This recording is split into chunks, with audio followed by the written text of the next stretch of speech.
All right. Thank you for the intro. That's awesome intro music. That's probably the pinnacle of this presentation. It's going to all go downhill from here. If you saw the little screen here for the video, I'm wearing the exact same shirt I was there. I came in, I was wearing the button down this. I thought you were the Millennial guy. Why are you so dressed up?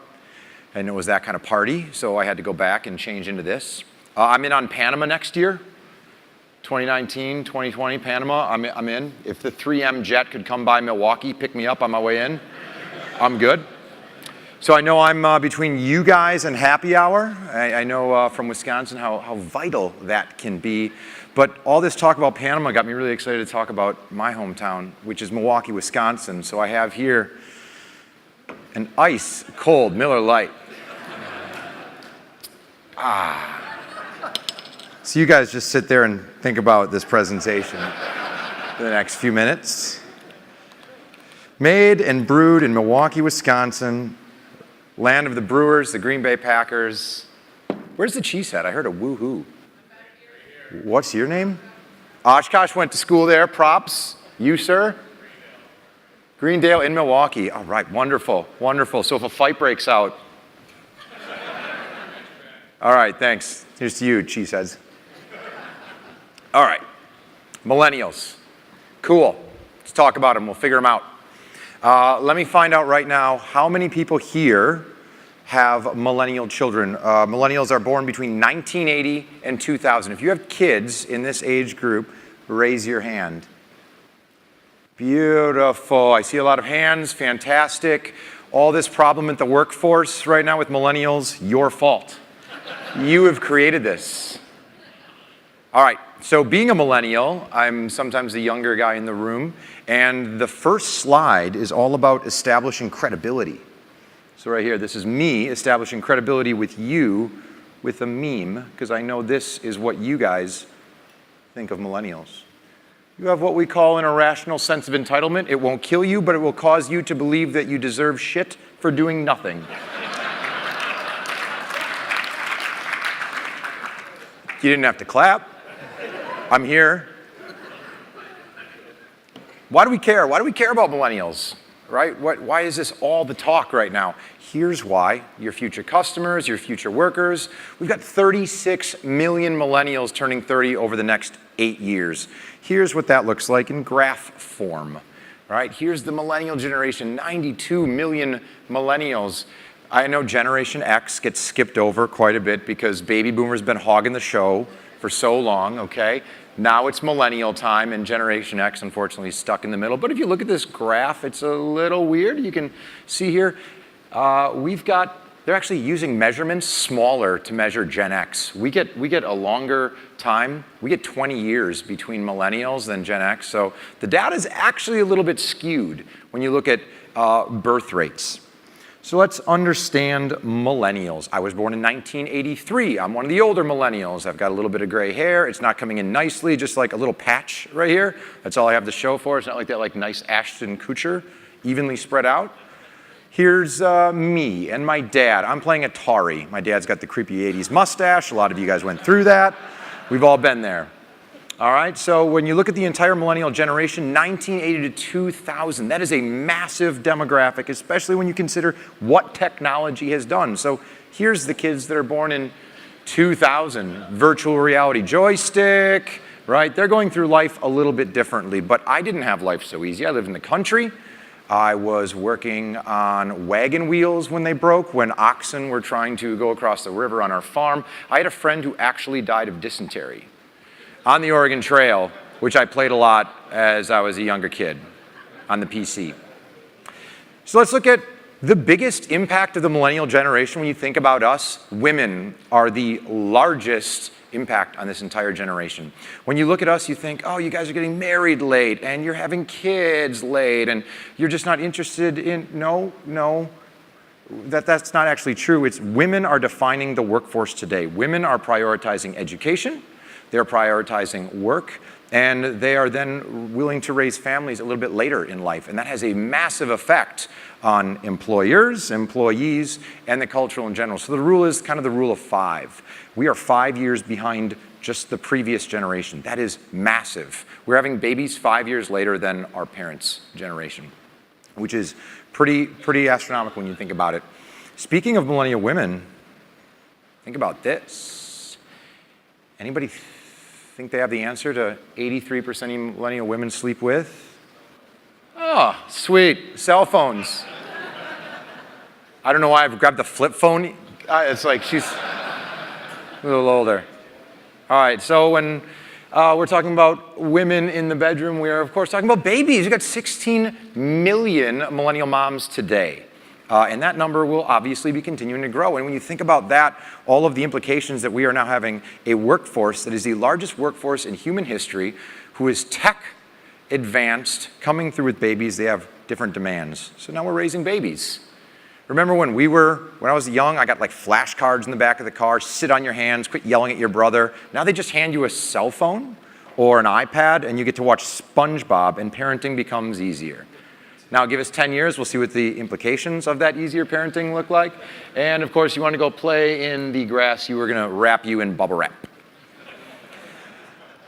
So it's not only kids. Now, since we're having kids 5 years later, there is still a need amongst humans, both men and women, to nurture. And a lot of people are having dogs right now. In fact, right now, between 30 and 40-year-old demographic, half of people have dogs. That is just a monster amount of people because we're making up for the need that you want to nurture and grow. And actually, it's a good thing because we're trying out parenting. Parenting 101 with a dog.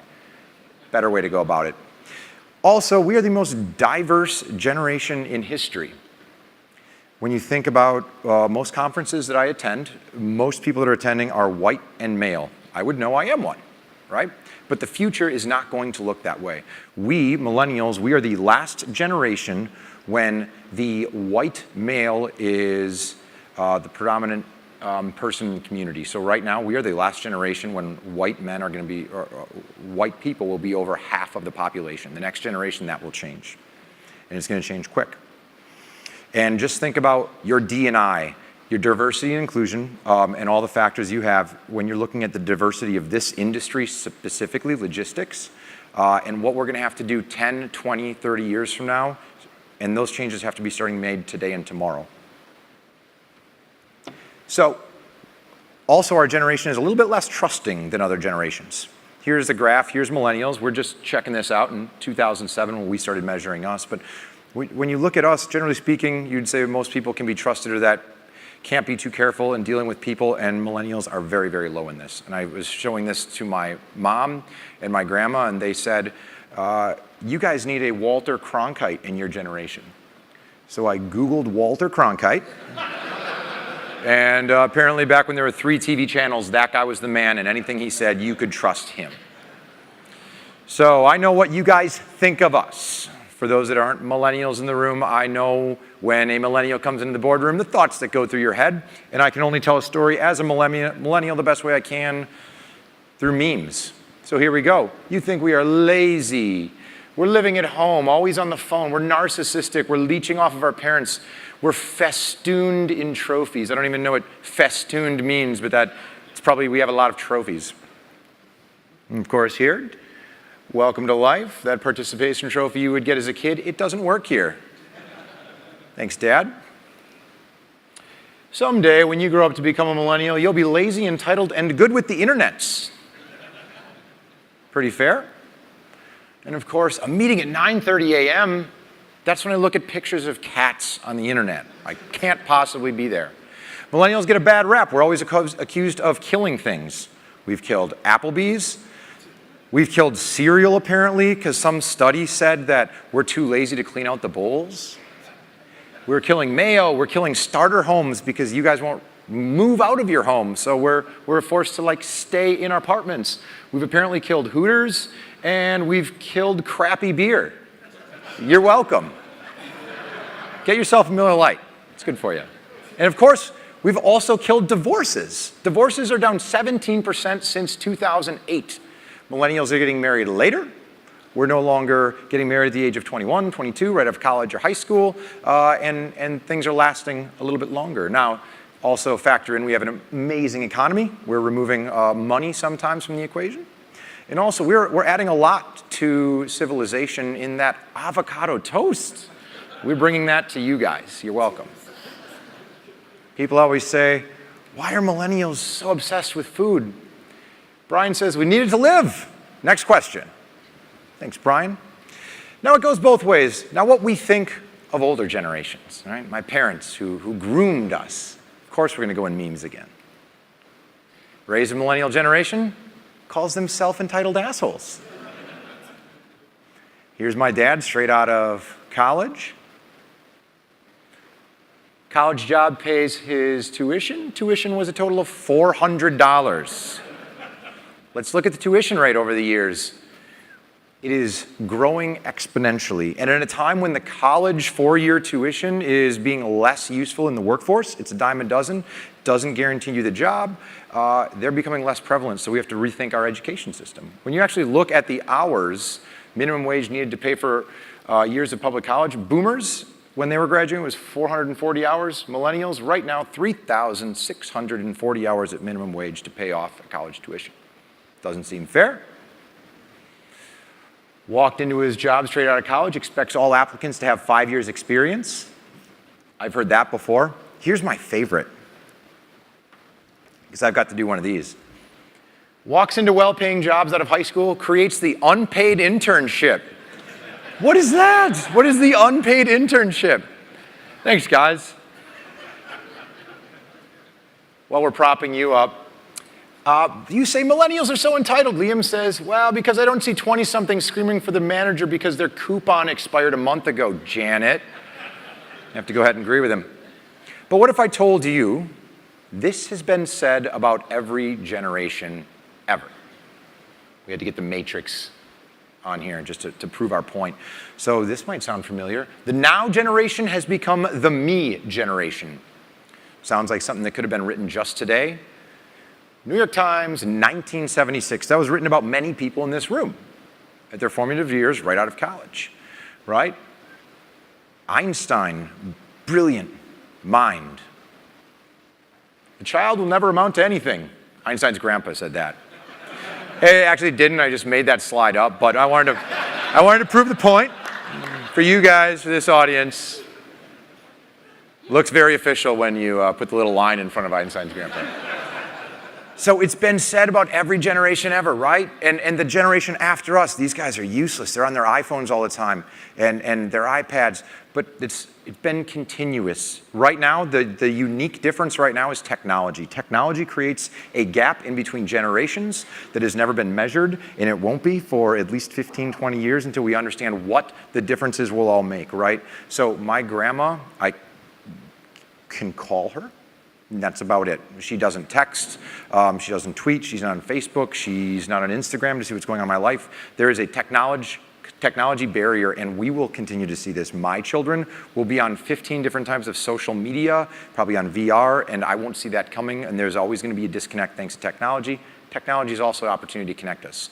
So who is the guy I was in the elevator with? Right here, what's your name?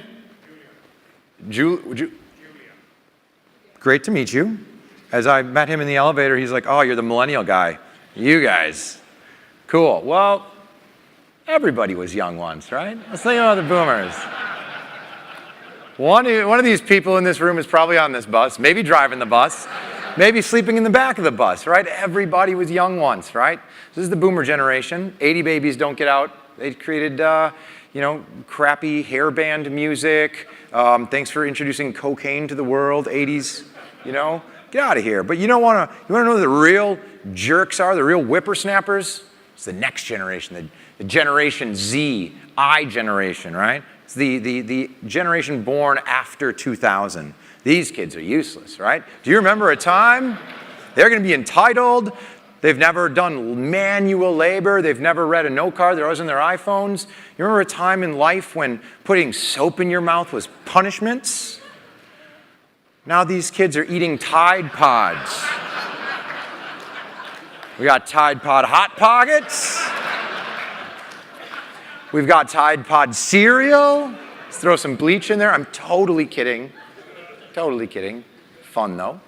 It's bad when you need Ron Gronkowski to do PSAs to tell young kids not to do the Tide Pod challenge. That is the generation we're bringing into this world. And they're going to be your future employees and customers someday, so I hope you're ready for this. So let's look at the anatomy of generations. Boomers, it's not the 60s. It's the 60s. Not like it was in the 60s. Now they're in their 60s. Gen Xers whined about boomers. They wore plaid for a minute, then they whined about millennials. Now we get to my generation. No iPhone, new iPhone, new iPhone, new iPhone, new iPhone. Our entire generation. It's how we map it out. Yes, there's generational differences, but they're not a bad thing. How cool is this? We currently have 4 generations in the workforce at one time. We talked about several baby boomers retiring. It's called the silver tsunami. All right, it's coming. But the best thing that generation have is wisdom. Wisdom cannot be passed along through technology. That's much more face-to-face. So right now, what you're seeing as trends as people reach retirement age, it's staying on as consultants, not just to consult for the company, but to consult for the next generation of people who think they know it all, coming in who don't have the people skills, the personal skills, the sales skills that this generation has created and built America on. So there's a big opportunity to create communication between all generations. And there's a lot of ways for us to intersect. We only focus on the things that tear us apart. You're saying you want childcare at work, you want to sit on bean bags, you want flexible work time. Who the hell doesn't want all those things? That's things we all want. So it's just a unique time in human history with the labor market the way it is, that there was a war on talent. Talent has won that war. We, as the upcoming group entering the workforce, now can make the demands that prior generations couldn't. It used to be 9 to 5, head down, work hard. Need me on a weekend, I'll see you there, boss, whatever you need. Now, workers have a little bit more leverage, so we should all take advantage of that as a workforce. So there is an evolution of millennials. It's a sweet graph. Always have a laptop. We're in suits now. But there are ways to invest in millennials. Here's the things that millennials said they were most interested in. Training and development, flexible work hours, cash bonuses, free private health care. Some things get retirement funding. No millennials are thinking 60 years out. I'd rather you pay for my iPhone today than my retirement in 2050. So what we can figure out here is training and development. We want to learn. The current generation that's about to retire has a lot of wisdom, and there's an opportunity for that wisdom to be shared with millennials. Let's look at us in the workforce. I'm going to throw down some stats. I'm going to drink my Milwaukee beer. Here's a cool one. Majority of jobs that will be in 2030 don't even exist yet. We don't know what they are. We can't possibly train people for jobs that don't exist yet because the technology isn't there to support those jobs, which means we as a workforce need to be nimble, right? Everybody's getting badges. You don't need a 4-year degree anymore. You need a badge that you can learn to code in 3 months or less. That makes you a nimble, useful workforce. Everyone. I graduated college 10 years ago. I have to go back to school, not getting a degree, but I need badges, I need certificates, I need to understand how to use and leverage technology. So I like this because if you're like, this presentation sucks, there's only like 10 slides left. So you can count them down and you can follow me on here. So I want to make sure there's a couple takeaways that you can understand. But some of you might say, well, I'm not an HR. This doesn't contain anything that I need to, it's wrong. We're all bosses here. We're all managing younger people. We're all managing up and down. So here's a good opportunity for you to bring some things home to tell the workforce how it can be done. This is number one. If you take anything outside of today, remember this. Retention beats attraction all day. Here's why. Sprint, AT&T have this figured out. You have a problem with your cable, your phone bill. You call them up, you complain. They said, yes, sir, yes, ma'am, I will take a percentage off your bill, because they know that keeping you as a customer is 8 times cheaper than advertising, finding the next customer, onboarding them, and bringing them into the fold. Retention. So think about this as it comes to your employees.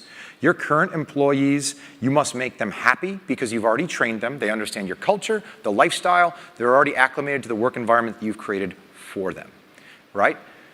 This is how much it costs to onboard a regular entry-level $33,000 employee. It's $7,800 cost between the work lost, hiring an HR firm to find them. So think about when you're right now looking out to fill the 4 spots. Everybody's got openings right now. As you're trying to fill those 4 spots, there are right now 8 people searching for other jobs to leave your company because you're not focusing inward.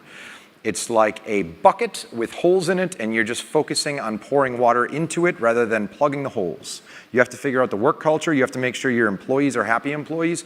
You've never heard this before, retention budget. That doesn't exist in most corporations.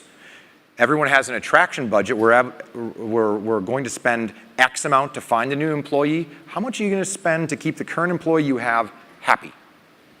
And we'll look into a couple of those. Here's a cool stat. Only 11% of people over the age of 35 are willing to move for a new job, right? When you're 35, you might have a wife, kids, connections. You love the community you're in. You're well established. You have a house. Under 35, maybe those things aren't as sticky in the community. So we've got this big attraction budget, but actually, of all the fish out there, only 11% of them are willing to move. Why are we using cats in this slide, you might ask? Why not? I could make up some term and you're 25% more likely to remember this stat because there's cats in it. We have to explain the why. Remember when you're younger and the kids are always asking you, why, and you have to actually explain it? Well, we brought that mentality into the workforce because you put up with it and we're still here, just a little bit older. So you have to explain the why. I don't want to just work for a company that does shipping or receiving or health benefits. I want to work for a company that is doing good in the world. I'm glad you're making profits, shipping things across the world. I want to know what you're doing with some of those profits to make the world that I live in today and tomorrow a better place. So really connect with the why. Here's an example. You might say, my company's not sexy. You know what's not sexy? Life insurance. My friends at Thrivent, they're one of my clients in Milwaukee, and that's not a very sexy brand, is it, right? Insurance. But what they've done, they've created a young professional group. They've partnered with the Salvation Army, which was hurting on next generation volunteers. And they said, we're going to support this and we're going to fund this young professional group to do cool events, fun stuff, and their employees started loving it. And it got a bunch of young people around the community coming to these events, and suddenly it turned into a funnel for Thrivent to start bringing employees in because people said, wow, that's a cool place to work. They invest in cool things that make my community great. Along that lines, look at establishing pipelines. Where are you outside of work? You shouldn't just be looking at recruiters to find the next job, right? You should be having pipelines within the universities. Someone from 3M should be talking at the local university, and that is what creates a connection to the corporate community. Sponsoring events and galas and young professional things that young people can look at your company and say, oh, it's not just a big corporation. There's great human beings there, and I want to be attached to them. I hate the Warriors. I don't like what they're doing to the game of basketball, but there is something to be said about great talent attracts great talent. So they've won several in a row. Big guy in the middle, that's Boogie. He's coming to the Warriors. He's excited to be there because he wants to win a ring. Right? This works in sports, it works in companies. When you have great people that work in a company, other people want to be surrounded by that company. By that talent, I'm sorry. Access to leadership.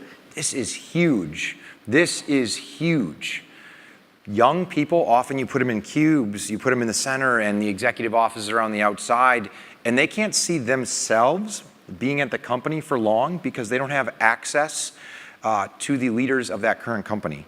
Right? We're very visual learners. We're experiential beings, as we all are, and we need to make sure you're connecting us with the leaders of your company, and this goes both ways. There's upward mentorship as well, where current executives need to learn from the trends that our generation are having, and we need to learn from the leaders of today's company. And the more you can get young people in front of today's leaders of your company, the much, much longer we're going to be staying. We want to brag about you. We actually want to talk about how awesome of a place I'm working at. What does that look like? I'm going to throw you a couple of examples. One of my clients, City Center downtown Milwaukee. This is just a general building, no different from any other building on one side or the other. And of course, they've got fitness centers and cardio rooms and conference space. But what separates you from everyone else? Well, they're on the river, but they're not doing anything with it.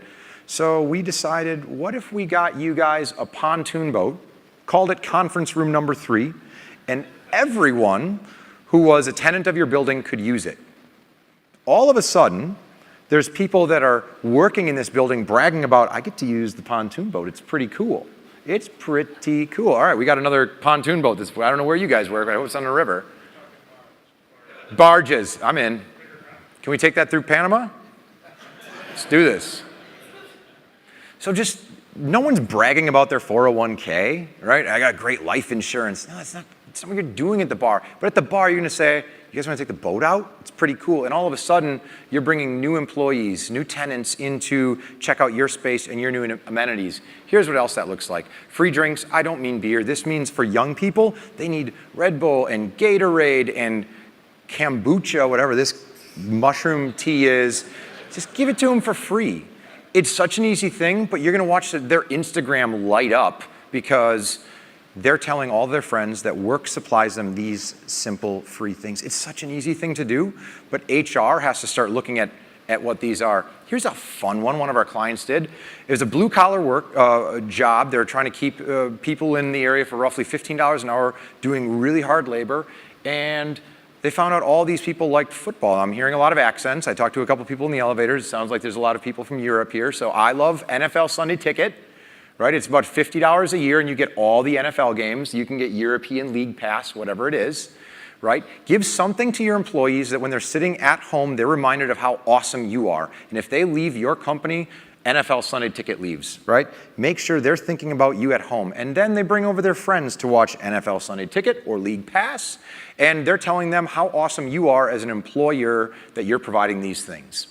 On-site childcare, we've already talked about the need to incorporate children or young families into the workplace, specifically women. On-site childcare or the ability to work from home. These aren't hard things to do, but these are things that the next generation is going to talk about to their friends. And that's the way you're going to find the next employee, and the next employee is creating that culture. And when you think about the future, look at these two stats, let that sink in. 2015, half of people live in cities. By 2050, more than 80% of residents will reside in cities. That is a massive shift of where we decide to live. We're leaving the rural places, the farms are gone. We want to be in cities. The people that are retiring, moving out of the burbs, coming back downtown because they want smaller areas. So that means as you're thinking in the next 5, 10, 15 years, and people are opening up satellite offices, whatever that might be, it's not just being a great place to work. You need to be a great place to work in a great city, because young people are choosing a vibrant community before they're choosing a job.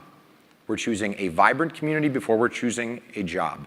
That's why there's so many baristas with MBAs living in Austin, Texas right now, or Seattle. They want to live there. Hey, that's a cool place to work. They go there. They couldn't find a job, but they're at a cool place. So we need to figure this out and make sure we are surrounding ourselves with communities. Experience is king. When you think about young people, we value experiences more than anything. That's why concerts are so huge right now. Live entertainment is so big. One of our clients was having problems retaining millennials, and we just did this simple thing. Well, let's try putting them on a plane. Young people love this. Instead of the phone call with your contact in Baton Rouge, whatever it is, give them a ticket, 2-night stay hotel room, have them go down there and come back. They're gonna party, they're gonna have a good time, they're gonna do it on your dime. And when they come back, they're gonna have stories, they're gonna feel connected to you, and they're gonna be so thankful that you allowed them to travel, because not only are they traveling, but they also took 50 pictures, put it on Facebook and Instagram, and they're bragging about how awesome their job is. Just get them on a plane. They're young. We're all sick of traveling, right? They're not. They're young in their careers. I don't get this one. This is goat yoga. This is a real thing. Apparently goats, they try and find the highest point in the room and sit there, so goat yoga is a thing. I don't claim to understand everything our generation is doing, but this is one of them. It doesn't really fit into the presentation. I just wanted to let you know that it exists. Here's an easy one, food trucks. All right, a lot of us are in big office spaces and you have repetitive food offerings time and time again. Just pay a food truck $100 and bring them in. Get a couple of them, throw out some bags, and suddenly you're bringing all of your employees together outside and you're giving them some unique food options. It's not a permanent thing, it's a temporary thing, and they can have experiences when they're doing this. These are some simple, easy things that people like when they get together. Co-living. We all loved the dorms, didn't like the size of the dorms, but there is connectivity to that.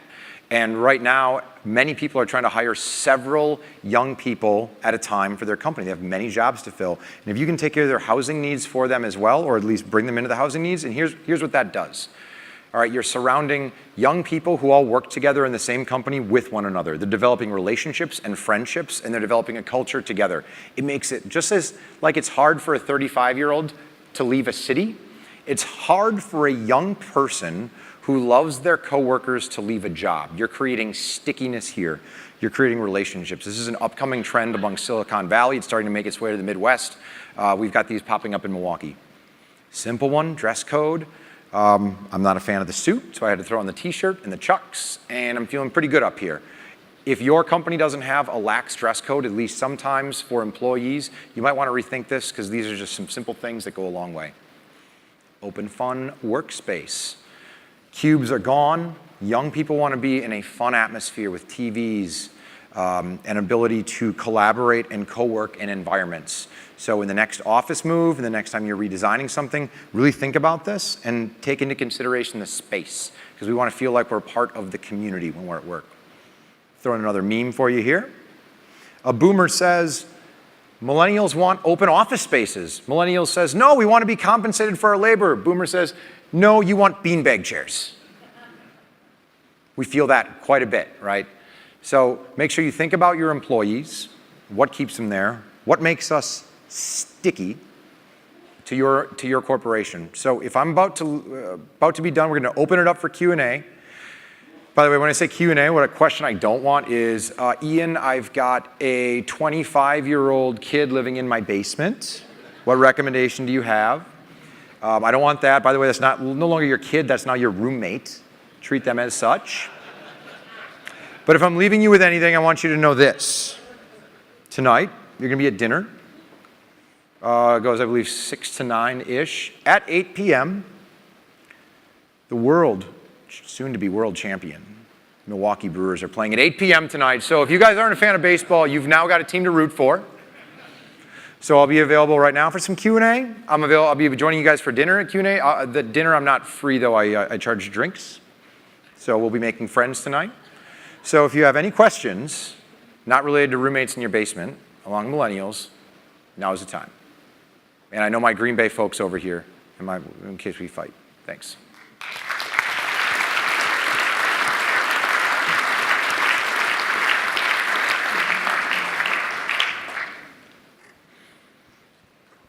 Any questions on millennials? This is great. I can juggle too. So Ian, did I hear you say you grew up on a farm? I did. Grew up right next to a mink farm. Mm-hmm. So if I, as a baby boomer, were interviewing you as a millennial, that should give you some points in the interview from my baby boomer perspective, because kids who grow up on farms are generally hard workers. So you got a couple of points there. Thank you. I used to have callus before. One time. But we're facing big challenges, I can tell you seriously, for our frontline employees in many locations, in many different roles in our industry. And it's not just a DHL problem, it's an industry problem. Truck drivers, try and find young people that want to live on the road, particularly long-haul trucking. Warehouses are a big problem right now. And what advice would you give to companies like ours, not just DHL, but a lot of our customers in here facing the same problems? How do we attract young people to get into what was traditionally young people's jobs? That's a great question, and this comes up all the time. How do we get young people excited about manufacturing jobs, truck driver jobs? First of all, let's stop using the word manufacturing. If you ever put out a resume and the word is, we need a manufacturing position, stop that, because manufacturing is no longer manufacturing. Give it another sexy word, tech something, because right now manufacturing, you're working with computer animations and you're doing high tech level things. We think of manufacturing as grandpa coming off of the farm and he's got oil underneath his fingernails. That is no longer the day and age we live in. Manufacturing is no longer manufacturing, so quit calling it that. Truck drivers, this is an interesting one because we just did a couple-day seminar on this, on rethinking this, because everyone's struggling with these problems. We're in the age of audiobooks and learning. Podcasts are the #1 spreading thing right now. People aren't watching the online videos are still big, but podcasts, audio, just killing it right now. And when you're looking at truckers, specifically, you've got an opportunity to educate people and upskill them very quickly while they're doing their job, right? With today's technology, the shipping industry itself, I mean, how much longer is that job going to be there? Who knows? But right now, a lot of computers can do the work. With self-driving automobiles, that's coming so quick. Here's a fun stat.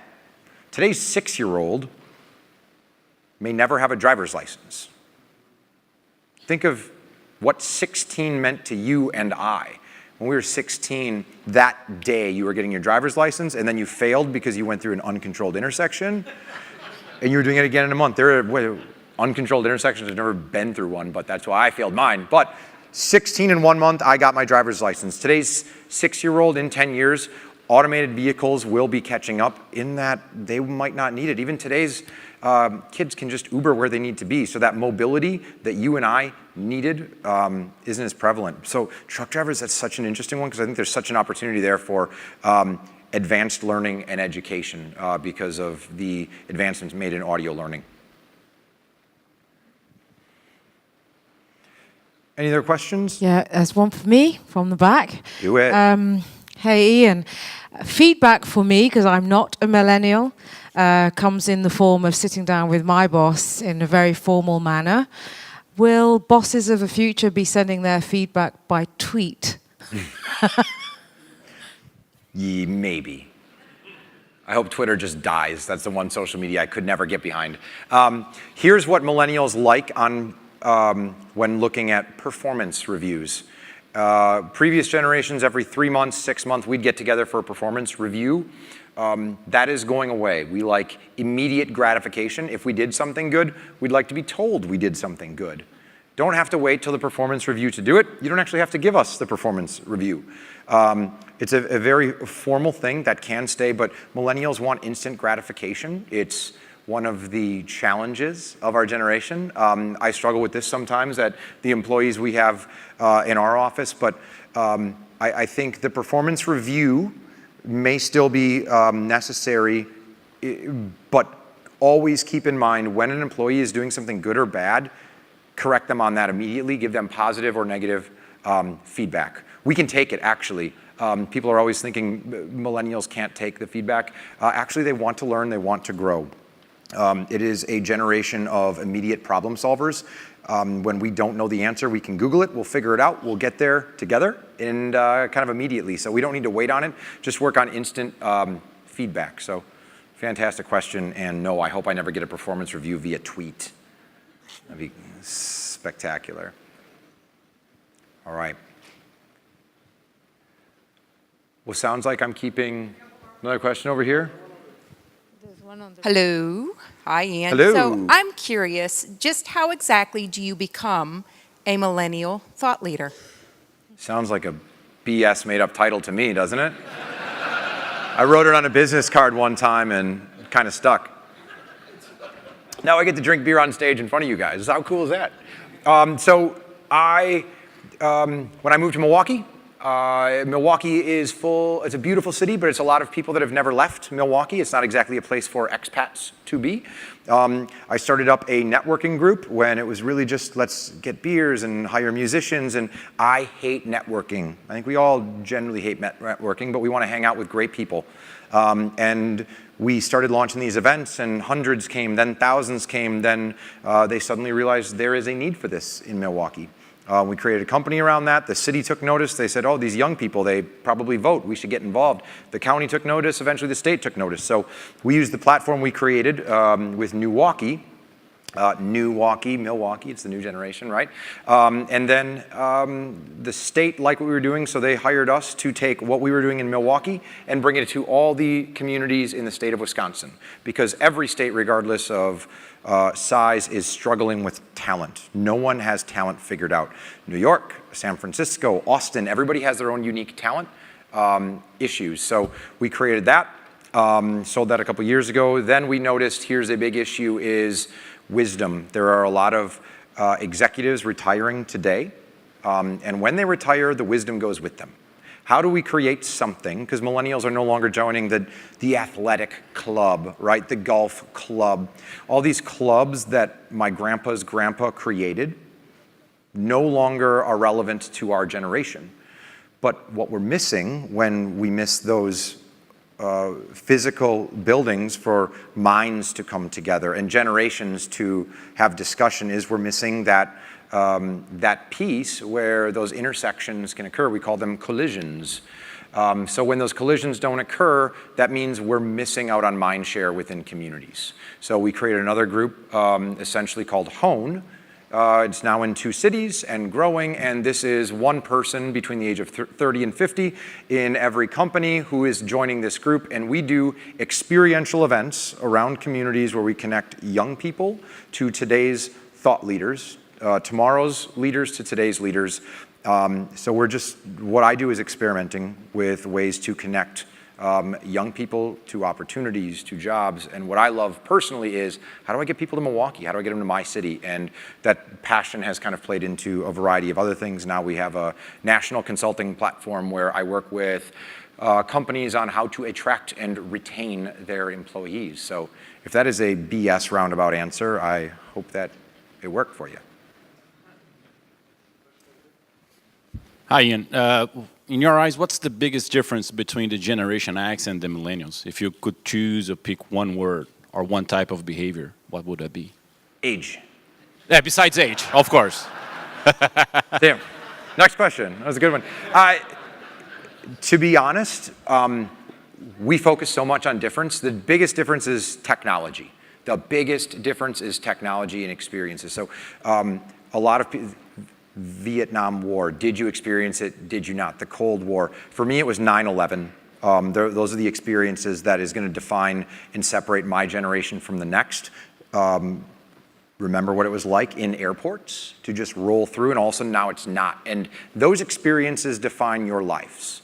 So Gen X has some of those experiences that I didn't have, but honestly, we're just all human beings. We all want security, and we want to make friends and have a job we all like and love. And there is so much that are unifying us that we just right now focus on the differences. So that's a very good question, but I'd put it back on its head and say, what are the things that are common? And there are a lot more of those. Millennials need to, what's annoying? All of these phone in your face and all of a sudden I'm a brand expert. These guys are everywhere. And I think the Gen X is saying, wait your turn, dude. And I feel that, and I can agree with that as well, because anyone with an Instagram account can suddenly be an expert on something. To your point, how do you become a millennial expert? That's very much the point that a lot of Gen X is feeling like. We've been grinding it out, trying to be the cartilage between these two generations, and now we're waiting our turn for these jobs to become available. And we as a generation are going to be understanding and learning what the term patience is, because those jobs are going to be going to Gen X. They're not going to be going to millennials, and that is going to be a hard truth for some. Wonderful. Well, thank you guys very much. Go Brewers.